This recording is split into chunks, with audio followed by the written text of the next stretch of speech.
അമ്മേൻ്റെ സുന്ദരി കുട്ടികൾക്ക് ഇത്തിരി പാല് കൊടുക്കട്ടെ അങ്ങനെ പറഞ്ഞപ്പോഴേക്കും കിടന്ന ആൾക്കാരൊക്കെ ചാടി എഴുന്നേറ്റു. അമ്മണി കിടക്കുമായിരുന്നു, ചാടി എഴുന്നേറ്റു. പാല് തരാൻ പേടിയാടാ എനിക്ക്. നിങ്ങൾക്ക് പാല് നിങ്ങൾക്ക് പിടിക്കില്ലല്ലോ കുടിച്ചാൽ. കുറച്ച് വെള്ളം ചേർത്ത് തരാം കേട്ടോ. ക്യാറ്റ് ഫുഡൊക്കെ ബാക്കി വെച്ചേക്ക്, അതിലൊക്കെ കുറുമ്പ് വന്നു. രണ്ടുപേർക്കും കൂടി ഒരു പാത്രത്തിൽ കൊടുത്തുകൂടെയെന്ന് ചോദിച്ചില്ലേ? പാല് ഞാൻ ഒരു പാത്രത്തിലാണ് ഒഴിച്ചു കൊടുക്കുക കേട്ടോ. ക്യാറ്റ് ഫുഡ് കൊടുത്താൽ പക്ഷേ സമ്മതിക്കില്ല. രണ്ടുപേരും കൂടി തല്ല് പിടിച്ചിട്ടേ ക്യാറ്റ് ഫുഡ് തട്ടിക്കളയും. പാലാകുമ്പോൾ കുഴപ്പമില്ല, അത് കുറച്ച് വലിയ പാത്രമാണ്. അവർക്ക് ഏറ്റവും ഇഷ്ടം പാലാണ്, മീനും പാലും. പക്ഷേ പാല് കൊടുത്താൽ അവർക്ക് വയറിന് പിടിക്കില്ല. എനിക്കൊരു പേടിയാണ്.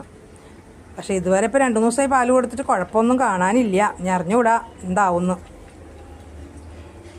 രണ്ടുപേരും ഇരുന്ന് കുടിക്കണുണ്ടോ സ്നേഹത്തോടെ ഇരുന്നിട്ട്? നല്ല കുട്ടികളായിട്ട് രണ്ടുപേരും.